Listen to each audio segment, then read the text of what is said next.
Joe Jordan. We are equally excited to hear from you, our next speaker, a voice from the White House.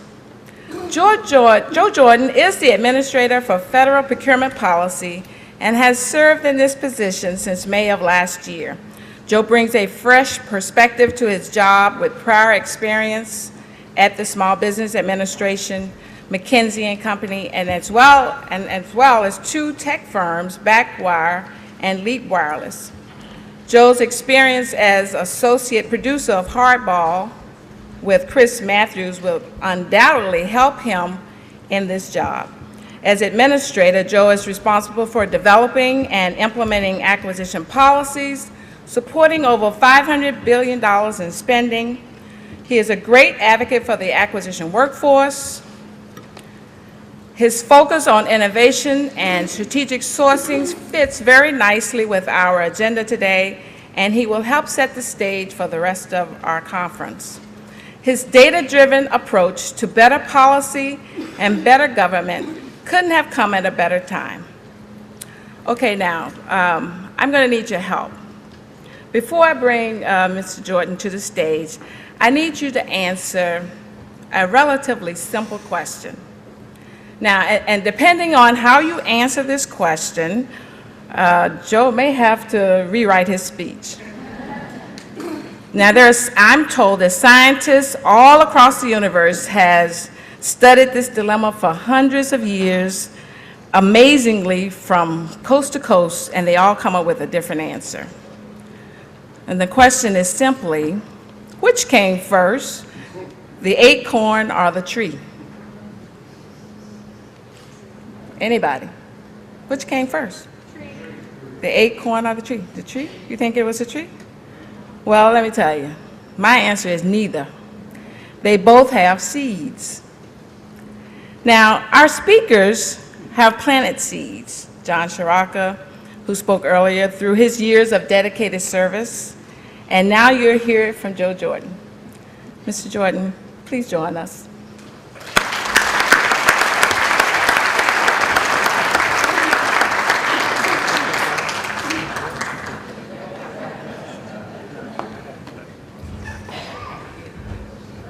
Thank you very much. It's quite a metaphysical introduction for 8:30 a.m. I liked it. And I am frequently compared to an end of the horse. It's just typically not the mouth, the other end. So I appreciate the way you went with that. Good morning. Thank you. Table 2's awake. Anybody else? It's great to follow John. So I know I've got a lively and warmed up crowd, and he's already imparted quite a wealth of information. I wanted to get a sense of who we have here with us today. So how many of you own or work for a small business? All right, great. What about work for a large business that partners with small business? Great. And how many of you work for the government helping small businesses? Perfect. Good mix. That's what we want to see. I saw the motto or theme of today's event is connect, collaborate, and commit. And I thought that was a perfect sentiment for what we're trying to get done together when it comes to small business contracting. You know, we're really challenging agencies to think in a new way, to eliminate inefficiencies, buy smarter, be more innovative, take appropriate risk, collaborate with their CIO colleagues. You know, acquisition isn't just a small niche function. It's something that's core and critical to an agency being able to successfully fulfill its mission. So you need to get the CIOs at the table. You know, IT acquisition is an $80 billion industry. Get the CFO colleagues at the table so they understand the importance and the benefit of getting acquisition right. Building the win-wins that we always talk about in the small business acquisition community. And then, of course, working every day with our acquisition workforce. And I have a big tent definition, you know, really anybody who's from program managers, defining what the needs are, through contracting officers awarding the contracts, and then to the contracting officers, representatives working with businesses post-award. Working every day with the acquisition workforce to make sure that we're sharing in the responsibility and improving our outcomes.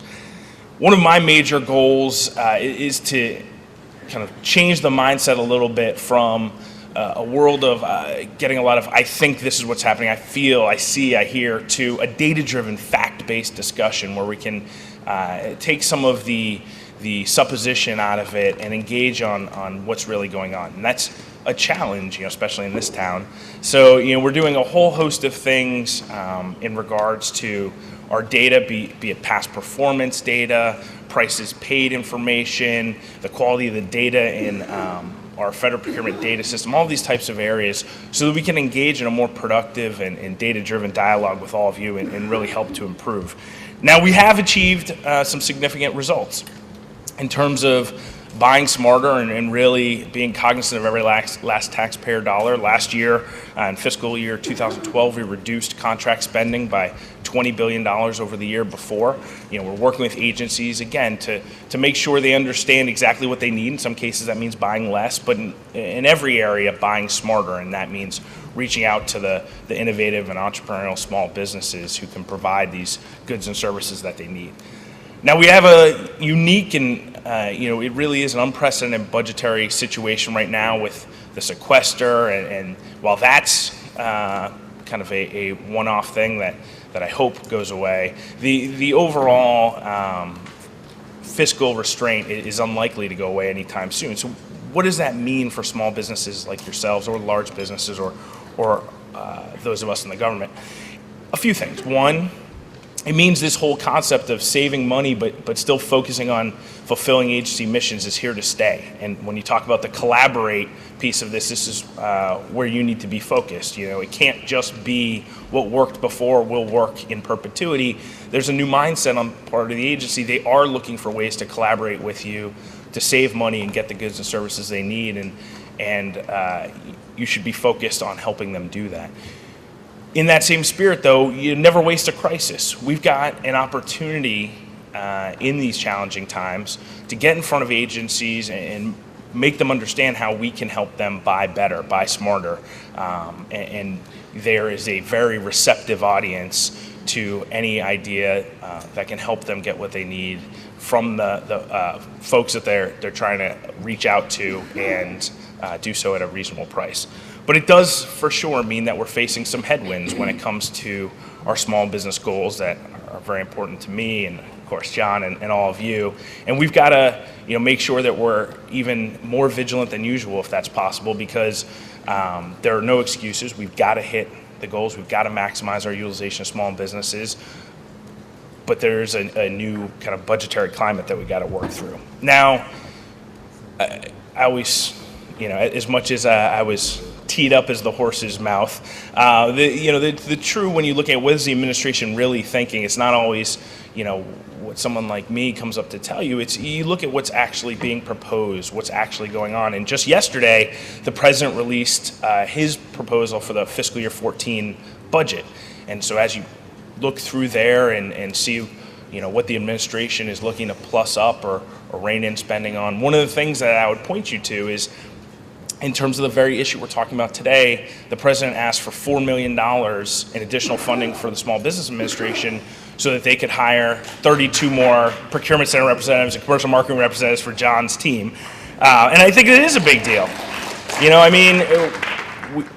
If you really look at what's worked over the past few years as we've tried to move the needle in a really substantial way, one of the things that we found in terms of connecting and collaborating as being really effective is getting those SBA folks, whether from the district offices or from the government contracting and business development team, out with agencies and with all of you, making those connections, figuring out what the needs of the agencies are and making you aware of them, figuring out all the great offerings that you guys have in the front lines of innovation and new thinking on how to solve government problems and making the agencies aware of that. And we wanted to, and the president wanted to ensure that we had even more resources in that area to facilitate that connection and collaboration. So I was really happy to see that, and I was extra happy with the timing that it was a day before, not a day after I was coming to meet with all of you.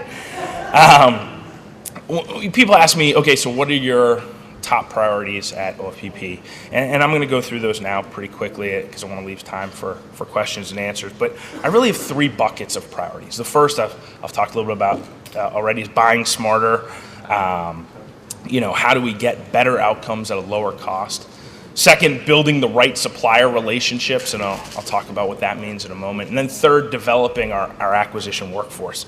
So what does buying smarter mean? Well, there are a few subcomponents. I talked about increased use of data and analytics in driving better decision making, doing the right needs assessment, the make versus buy determination.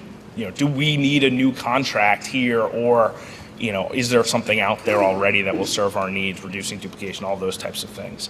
But another piece of it is strategic sourcing. I know that's a big topic. Marietta teed it up. And I also know there's a lot of consternation in the small business community about this area. And I want to go through briefly kind of what strategic sourcing is, and almost equally important, given this audience, what it is not. In flipping the order of that, it is not bundling. Strategic sourcing is not bundling. Bundling is taking a bunch of requirements, glomming them together, and just going out with a contract that by definition is no longer suitable for small business competition. That's absolutely not what strategic sourcing is. Strategic sourcing is really what those 2 words mean. It's being thoughtful in the way that you acquire the goods and services that your agency needs. Specifically, it means putting spend under management, so we understand the vendor fragmentation in any given commodity area, the agency fragmentation, who are the buyers, the vehicle fragmentation. In some businesses, let alone categories, some businesses have thousands of contracts with the government for the same things. Pulling all that stuff together and getting an understanding of the state of play is important. Then, in certain areas where there are economies of scale to be leveraged, we need to be taking advantage of the fact that the government is the largest buyer of goods and services in the world. Instead, we too frequently have bought as if we're 300 different mid-sized businesses, and we get prices that are, based on that. We need to be shopping as if we are what we are, which is the largest buyer of goods and services in the world, and get prices based on that. So that is, really what strategic sourcing is in a nutshell. Why am I so confident that it's, not in any way mutually exclusive with increasing small business performance? And in fact, I firmly believe it can be mutually reinforcing, because look at the data already. We've done a few categories initially, one of which was office supplies. Now, in the office supply category, the GSA schedule did a whole host of the business there.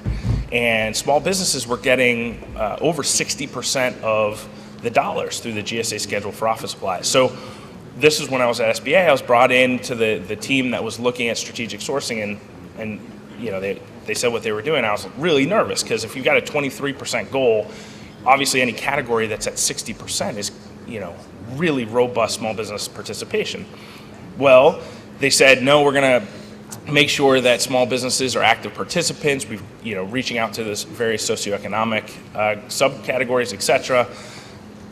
We've all heard this stuff before. I wanted to see the actual numbers. Well, now it has not only saved the government hundreds of millions of dollars, it's increased the percentage of those dollars going to small businesses.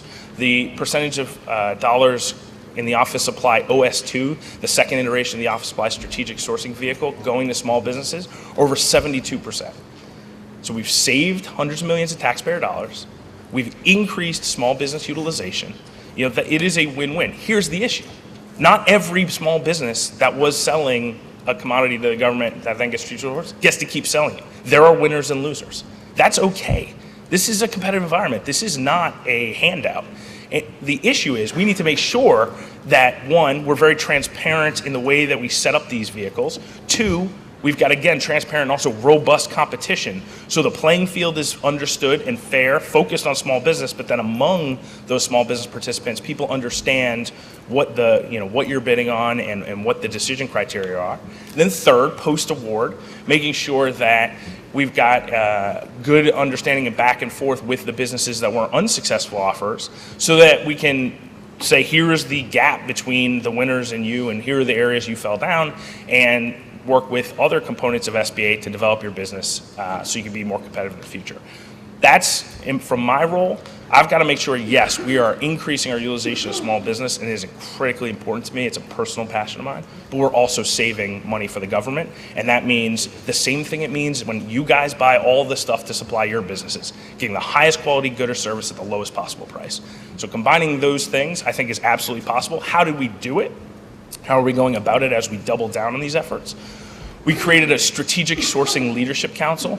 So it's comprised of the 7 largest agencies, highest spending agencies, so that we get them together to talk about these things and make collective decisions instead of, again, that fragmented approach that all too frequently has been taken in the past. But in addition, SBA has a seat at the table. It is an official named member of the Strategic Sourcing Leadership Council, so that small business concerns are always represented.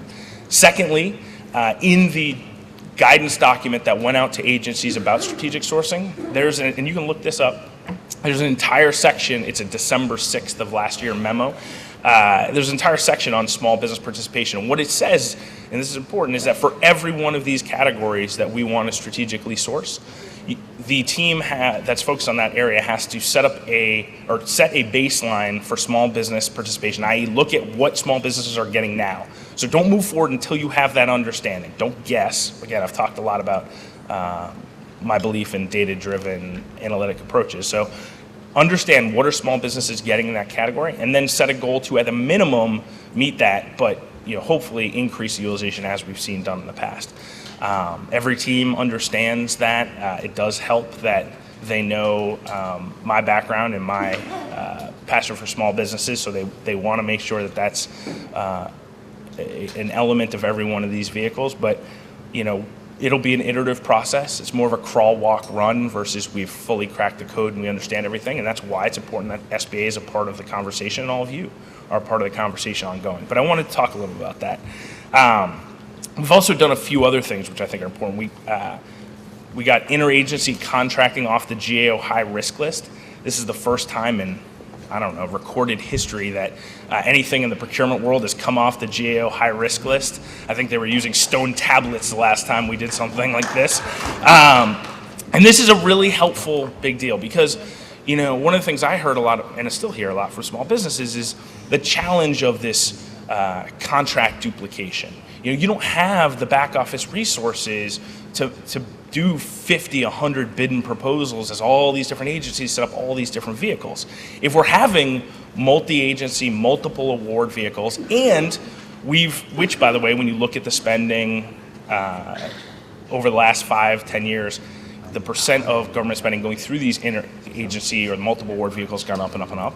And we've doubled down on small business participation through them, like John mentioned, Section 1331 of the Small Business Jobs Act. We're not very good at branding in our world. 8A. Oh, what's 8A? Well, it's just the section that created the program. Oh, okay. So Section 1331 of the Small Business Jobs Act is where we now have the authority, and it's in the FAR, to set aside task orders for small businesses. It's a big deal. Now, if we can get you on those vehicles without having huge duplication that causes you to incur large bid and proposal costs repeatedly, even better. And we're working more and more to do that. I want to move to the second topic, building the right supplier relationships. This has an oversight component where we got to make sure that we're only doing business with high-performing contractors that have good business ethics. So I sent out a memo saying I want all agencies to get to 100% completion of past performance reports. That's good for small businesses. Many of you do really good work, and it's really beneficial when the agency puts into the PEPRs, the past performance information retrieval system. Even I have sometimes the acronyms, but I think that's right. When they get into PEPRs, the fact that you did a really good job, that's very helpful to the next person looking out there saying, hey, should I use the big business whose brand I clearly know and I know what I'm getting, or Jordan Inc. Oh, well, they already did work for these 3 agencies. They did a great job. That's really helpful. So we got to make sure agencies are getting the information in there. But the next step is improving the quality of that information. All too frequently, it doesn't say Jordan Inc. was fantastic. Here's what we asked them to do. Here's that. Nor does it say Jordan Inc. was terrible. We asked them to do this. We had to go back and forth. They didn't give us what we wanted. It says Jordan Inc. was fine. Because if I say a business of any size did great, I'm a little bit nervous that the next contracting officer that uses that information to make their decision then doesn't have the same great experience is going to, somehow be mad at me. If I say they did terrible, I'm going to have a whole long protracted back and forth with the firm about, well, it was my fault, I didn't write the requirements right, there were too many change orders, well, no, your product stunk, it's your fault. And I don't really want to have that. I'm already overworked as a contracting officer as is, so I'm just going to say you're fine. I've checked the box of filling out the form, nobody's going to be mad or happy, I'm fine. That stinks. That's not the point of this. I always use the same analogy, but it's true because it was so striking to me. About 6 months ago, my wife and I, we have a little 2-year-old, and we tried to sneak away. We had relatives watching him, don't worry, we didn't leave him. We tried to sneak away for a weekend to go to a bed and breakfast, and we were like, okay, we want to go somewhere that, it's like a 2 or 3 hour drive from DC, so we're not too far away in case, and with all these criteria. Well, I went on, TripAdvisor and a few other sites, and I could sort in no time and then read all these comments. Well, this was great for families. Well, I don't want to go there. I'm going with my wife. Oh, this is romantic. Okay, that sounds nice. And then you go through and we made a selection. I had more information at my disposal in both quantity and quality for a $500 B&B decision than the Department of Defense has for a $50 million IT decision sometimes. That's ridiculous. So we've really got to improve that for all of us. And then, the other oversight component is continuing our really, I think, good and certainly earnest work to eliminate fraud, waste, and abuse from our system. Now, I always say we have to eliminate fraud, waste, and abuse, and people say, Joe, there's 16 million contracting actions in a year. Do you really think you're going to, get fraud, waste, and abuse down to zero? And I say, well, you pick a number that you think is acceptable above zero, and I'll start using that. But until you do, I'm going to say we're eliminating fraud, waste, and abuse. We will take credit for reductions, but the goal is to eliminate it. And I think SBA really created a model, I know, that we're now applying government-wide in terms of a 3-stage approach at looking at this continuum. Upfront certifications, and that's true even if it's a self-certifying element. What are we doing to make sure that folks understand what their responsibility is? Secondly, robust and ongoing surveillance and monitoring, making sure that we got enough cops on the beat and using each other in the community to make sure we're surfacing any issues. And then lastly, making sure that we've got timely and appropriate enforcement when we do catch bad actors, not so much in just a retributive act for them, but rather in a preventative manner so that folks don't try this going forward. That's really the goal. But there's a real positive component of building the right supplier relationships, and that's our small business utilization. I talked about 1331. I talked about our need to hit the goals. I talked about the president's commitment to this. Yes, anybody who's read anything he said over the last 5 years knows that he's passionate about this and talks about it. But like I said, if you look at the numbers of just yesterday, he is putting in an increase for small business contracting within SBA in an area that, in a time where money is incredibly tight. So, when you talk, we always look at the budget. Anybody who read the paper, any paper this morning, saw all the people on every side and every end of the spectrum talking about what's right and wrong with the budget. And of course, no two people agree with those things. But the budget is an articulation of the president's priorities above all, and that's why it's great to see that in there.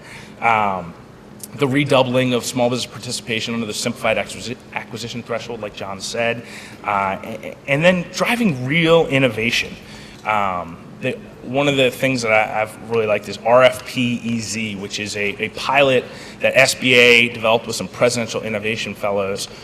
It's right now focused on kind of niche IT areas like website development, but it's using the authorities that we have and the flexibilities we have under the simplified acquisition threshold to build technology that allows small businesses to much more easily respond to RFPs, agencies to more easily understand what's coming in terms of bids and submissions, and then a clear tracking of the back and forth so it doesn't just go into the abyss and you don't hear back and all those types of things. So we've asked agencies to pilot that, and we're actually bringing a few presidential innovation fellows into my office for the next 6 to 12 months so we can try to think about where else can we take this innovative approach. Now, the issue with innovation is we typically have lived in the contracting world in a reduce the risk mindset. That's not at all what I want to drive. Yes, I don't want more willy-nilly risk, but I want to manage the risk. If you've got an action that has, that's path A is a bit riskier, but has outsized corresponding benefits based on all the analysis you've done, versus path B that's less risky but far less lofty in the potential outcome, I definitely want you to take path A, the more innovative entrepreneurial approach, the one that you think is going to lead to the best outcome, not just the least risky one. And then if that fails, that's where I come in to give air cover and say, this is the right way to approach it. We have this cloud that hangs over a lot of our actions in terms of, I don't want to do this because, if this goes sideways, I'm going to have an IG report or a GO report, or my boss is going to have to go testify. Nobody ever got fired for using, fill in the blank, large company X. We got to move away from that. We got to be driving and striving for best outcomes, best results. And that's really a mindset thing. Now, the good news is there is nothing statutorily or regulatorily preventing us from doing this. Part 1 of the FAR, the Federal Acquisition Regulation, the 2,700-page contracting Bible that contracting officers sleep with under their pillow at night. Part 1, you don't have to read all 53 parts to get to what I'm talking about. Part 1 in it says, if it is not expressly prohibited in this book and it complies with sound business judgment, you can do it. Everyone always tells me, well, the FAR prevents me from, don't even finish that sentence, baloney. If it is a really smart, defensible decision, if it's something that all of you would do with your own time and money and complies with the other express provisions of the FAR, go ahead and do it. I want you to do that. And we gotta foster that kind of mindset, and I view that as a big part of my job. Lastly, and tying to that is, we've got to work to strengthen our acquisition workforce. That means improve recruiting, development, retention, to make sure that we've really got continue to have the best folks on the front lines awarding and overseeing these contracts. Now, there are some concerning numbers when it comes to our acquisition workforce. 40% of our acquisition workforce, our 1102 job series folks, are eligible to retire in the next 5 years. Over 30%, so about a third of our workforce has 20 or more years experience. Another third or so of our workforce has 4 or fewer years experience. So that means only a third of our acquisition workforce has between 4 and 20 years of experience. Now, any of you go to an agency, or I go to an agency that has a need for some contracting officers, and I say, what do you need? They say, I'd really like someone who's got 10 to 12 years experience, has seen and done everything, services, products, construction, you name it, I'm gonna plug them right in. And I say, that's fantastic. We don't have that. So, I can't build a 12-year experienced contracting officer. There's no training for that. So what are the right ways that we can widen our aperture and just recruit smart people who want to serve? You want to serve in government? How about coming to a place where we award $500 billion every year? Government contracting is not some back office function. It is the show. Acquisition is critical to everything an agency does. So if you care about these missions, come help us do this better. And I don't care if you've got a background or you've got experience in this area. If you're a smart person who can get stuff done and wants to serve, come do this. Then how do we retain and develop and train them in the right way so we do give them the right skills at the right time, the right job function, and they don't have to have done something 20 times for us to feel comfortable they can do the next contract in that area, that we're doing kind of an apprenticeship model. We're doing rotations. We're thinking creatively about how to get folks the right experience, even though we've got to stretch a little bit. These are some challenging issues that we're going to have to work collaboratively and collectively together to solve. And it's hard, when you're in my seat, it's tough when I'm trying to sell this really important job in a context where every third article is castigating the federal workforce or saying, these people are, lazy and this and that. It's just absolutely not true. We've got to kind of take that tone and rhetoric out of the conversation and understand that it's in every taxpayer's best interest to have a vibrant, intelligent, robust contracting officer workforce spending this $500 billion in annual prime contracts. As leaders within the acquisition community, I really do think it's important that we all continue to have this dialogue, to do the connecting and collaborating and commitment. My call to action for you, and then I'll open to questions, is when you're thinking about connecting to government contracting or to agencies, think about all the resources John mentioned at the end in terms of the government contracting classroom.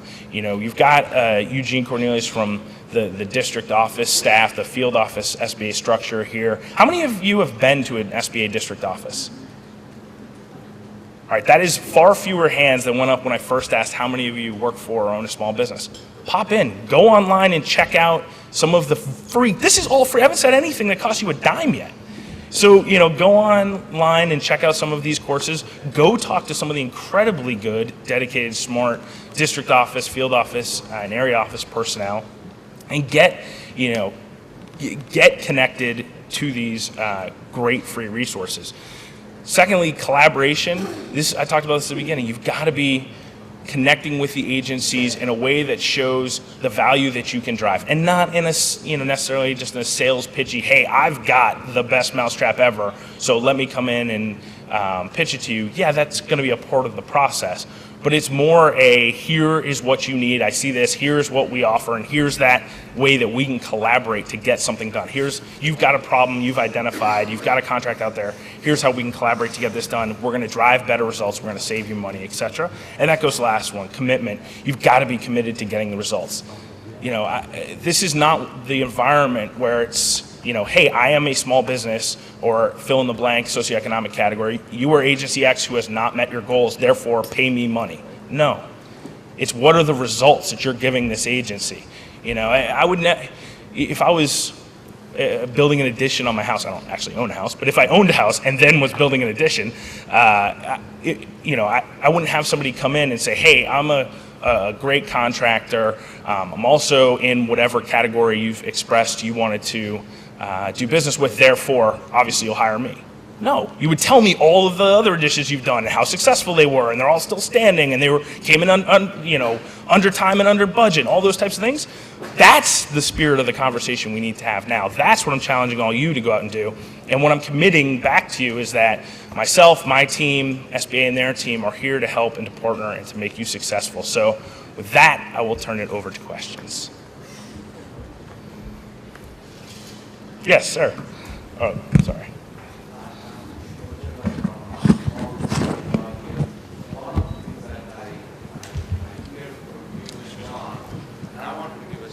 I don't know if it is feasible or not, is I'm a small business, I got a 8A, and by the time, meaning I've been marketing, taking classes and everything, by the time I'm closer to a contract, it's almost 3.5 years or 4 years.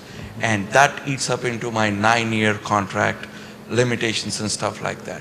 It would be great if there is a participation limit from the large prime vendors or somebody, or some programs or some awards where they say, did you pick up, how many were picked up in the first year or second year? Because I have spoken with a lot of small businesses, none of them get into any program unless they are really lucky and well connected and networked.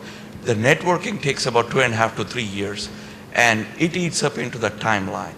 If there is any way you have, I heard you say, you're a data-driven person, it would be really helpful from a policy perspective to see how many were picked up, how many first-year guys, whether it is GSA, $25,000 limit or whatever it is, how many were awarded? Mm-hmm. What is happening? Why were they not awarded? Sure. Or something like that. I really hear three things in there.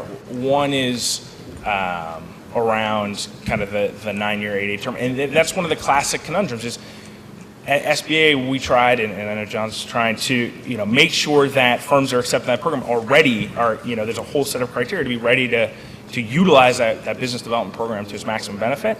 And then people say, oh, it took, 2 years or more before I got my first contract. Now, we have done analysis that shows a lot of firms do get contracts in the first 2 years. But the issue is, if SBA pushes back and saying, hey, hold off, get closer to these things, and then start the 8A program, not you personally, but many firms would say, no, I want in now. Every agencies are saying, this is my ticket, I want to be certified now. The minute you're certified, the clock starts ticking, and unless you go serve overseas, which is a great change that we were able to make in the regs, or a few other very random circumstances, there's no stopping the clock or extending it. So that's the natural tension, is before you enter the program, you've heard these good things, the dollars are there, we've had unprecedented success with it, I want in and I'm qualified.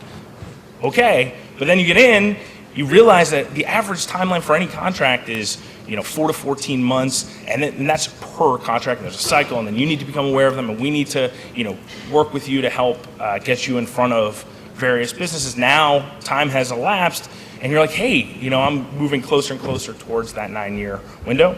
A natural challenge. We've done a lot. We rewrote the regulations, first comprehensive rewrite of the 8A regs in over a decade.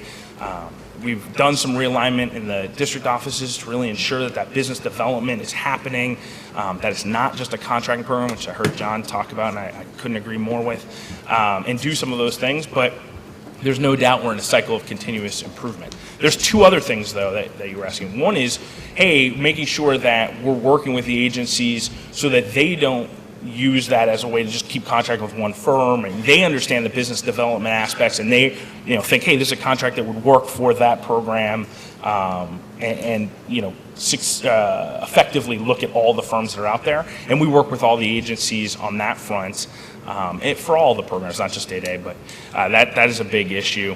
And then third is some of the you talked about some of the large primes. I look at that in terms of a lot of the large primes have explicit subcontracting goals in various contracts. And then many of them also have kind of less statutory numerical goals and more a desire to do additional business with small firms or small disadvantaged business or fill in the blank. And we work with all of them to try to increase their utilization in those areas. But SBA needs more help, and that's why I'm very excited about the ask for more. I talked about PCRs and CMRs, so procurement center representatives go out and work with the agencies in doing the small business prime contracting. Commercial marketing representatives work with the large primes and some of the subcontracting, which, as many of you know, many of you either started or still make a lot of your government contracting dollars at the sub, not the prime level, and we want to make sure that continues to be robust. So there's kind of three dimensions that we're looking at that. I think we've done some good things, but certainly we're going to do more. Yes, ma'am. Rosemary McDowell, Beltway Navigator. I just finished, and I have 40 years experience in government contracting. No way. Yeah, I go way back. Started when you were -10. I was pre-FAR. Well, I just finished teaching Con 0990, which, if you don't know, is the FAR. Yes. The class is 4 weeks, 10 hours a day, basically. You only teach for 6, and there's 4. Issue number 1 was new acquisition first. Who has time to take 4 weeks off to take the class? Issue 2, my class was divided into pretty much 70% new people, 30% over 10 years. Every last one of the new people are good, that have no mentors or anything, are doing the lowest price. Mm-hmm. They said if they get something, they don't even read. They go through and they pick the one, they get 3 of them, whichever's the lowest price, they just pick it on price. We did that back in the 90s. It's not the way to go because we went through that quality problem that you talked about, mm-hmm. but they're not being trained to do that. I mean, I ended up spending an extra day talking about the disadvantages of just going for the lowest price technically acceptable. You've got to look at the whole picture, but that's not what they're being told to do. So what do we do about that? So, and the other thing is that everybody in the room, I decided at the end to ask them, how many hours a week do you work? They're all working 60-hour weeks. It was interesting to see that. So how do we get people in, get all the training they're supposed to do? Because like a couple of people have been doing it for 12 years, waited 5 years to get into the class because they're not available. How do we train those acquisition specialists, share our knowledge of what it's really like to be, like you said, you could interpret the FAR. I've done that for years, and this was news to the new people. Our not to call them older, but the more experienced one, because sure. Yeah, so it was a real learning experience for them. But how do you need new people in acquisition, but they just go in and they're just thrown into the job? How are you going to handle that? Okay, that's a lot. So here's what I got. I like thinking in threes. Probably part of my consulting training. So I heard 3 things that I talk about. One is the training, the way we train, like Con 90, 4 weeks, how do you free up that thing? There's no doubt that's a huge challenge. The issue is, so I went down to Fort Belvoir, which is where the Federal Acquisition Institute and the Defense Acquisition University are, to talk to all the folks there when I first started, because again, I've highlighted this is a huge issue in terms of developing and training our acquisition workforce. We've got agencies with reduced training budgets, reduced travel budgets, but we can't miss out on making the right investments that are going to pay off later. We've seen how that story ends, and it's not good. So we are looking at a whole host of different models for delivering both the content and the delivery of the training. So I've done some webinars that, more distance learning, whereas in the past I would have gone to a location and done it. Now nobody needs to travel. We save money. We have the right conversation.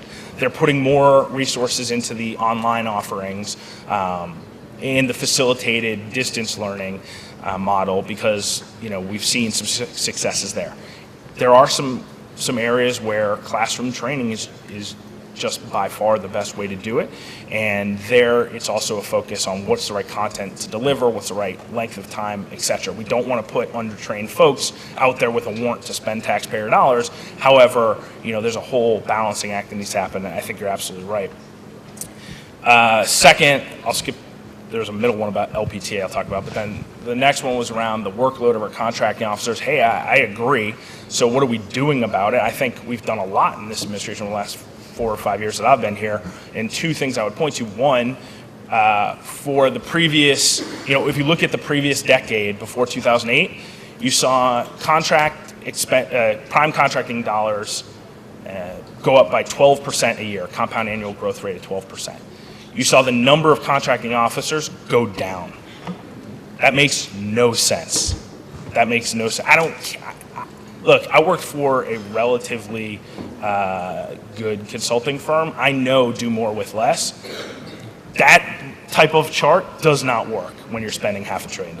So what did we do? We stopped that. No, in the last 4 years, we haven't seen a decline in 1102s. We've seen a slight uptick. We've asked for more in past budgets and haven't got everything, but we've every agency that proposes, even in these times of declining headcount, proposes a reduction in the 1102 workforce. Before that goes in, not each individual person, but in the budget, it comes through my office so they can talk about why and how this fits in, because we've got to make sure we don't repeat that mistake. But then we also need to free up their time. So yes, I'm very sensitive to the fact that they're spending 60 hours a week, but what are they doing and how do we take time out of the system? Well, you don't have one company with 4,416 IT contracts. You have them have a few. And we reduce that duplication, and we move away from the mindset that some of those contracting officers that you're talking about are going to be put on something at their agency where they're told to, hey, you need to go out and buy this, and they're going to go stand up a brand new contract, which takes a lot of time, as we just heard in the first question, instead of saying, what else is out there?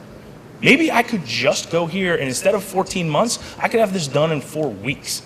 And that's where we're setting up an interagency contract directory. So all these multi-agency, multiple award contracts are in one place. I was about to say easily searchable.